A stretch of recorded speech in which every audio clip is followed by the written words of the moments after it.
बंद गोभी, मिर्चें, लहसुन, प्याज। सबसे पहले ना लहसुन मैंने छील के बहुत बारीक बारीक ना नुक्तों की शक्ल में काट लेना है। उसके बाद बाकी सब्जियों की कटिंग करनी है। 1 कप मैक्रोनी लेके ना इसको नमक और थोड़ा सा ऑयल डाल के वाले पानी में ना उबालना है। ये बारीक मैक्रोनी ना ज़्यादा मज़े की लगती है और ज़्यादा अच्छी लगती है खाने में। इस तरह ना कट लगा के ना ये तो निकाल देंगे सख्त वाला हिस्सा, और कट लगा के ना और इसको बंद गोभी को काट के धो लेंगे, धो के निचोड़ लेंगे। सरसों के तेल में तकरीबन 1 टेबल स्पून के करीब ये कटा हुआ बारीक कटा हुआ लहसुन है, ये मैंने डाला है और ये ज़रा रंग बदलने तक फ्राई करना है। लहसुन ना रंग बदल गया, अब इसमें मैंने डालनी है सब्जियां।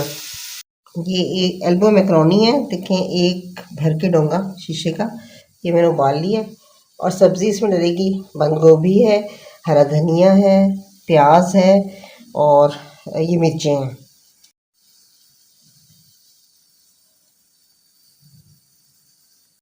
प्याज मैंने डाल दी, लहसुन तो भी तेज़ हो गया। अब ये बंद गोभी,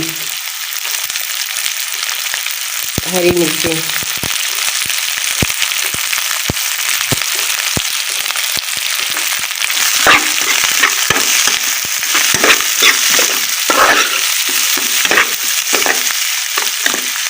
अब देखें ये तो मेरी ना सब्ज़ी हो गई फ्राई।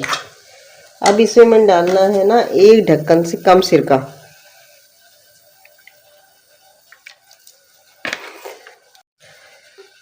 और 3 ढक्कन डालूंगी सोया सॉस।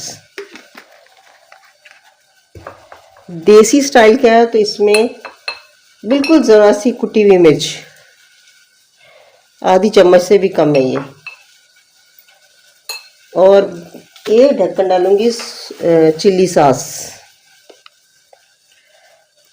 बल्कि 1.5 ढक्कन डालिए, और नमक, और इसको थोड़ा सा ना पकाना है। साथ में डालना है मैंने इतना एक chilli garlic sauce, chilli garlic sauce. अब इसको पका के थोड़ा सा भून लेना है, उसके बाद मैंने इसमें मैक्रोनी मिलानी है। अब ये ना भुन गया है, अच्छी तरह भुन गया, इसी कच्चापन निकल गया। अब इसमें डालना है ये, और ये अच्छी तरह मिक्स कर देना। मिक्स करके बस तेज़ आंच पे ना इसको ऊपर नीचे करना है और ढक्कन लगा देना है। तो चूल्हा बंद कर देना, 1 या 1.5 मिनट से ज़्यादा नहीं पकाना, वरना ये जो सब्ज़ी है ना ये सारी की सारी हलवा बन जाएंगी। ये खड़ी भी होनी चाहिए, मुंह में आनी चाहिए। और उसके बाद जब इसमें सर्व करेंगे तो इसमें डालेंगे नींबू और हरा धनिया।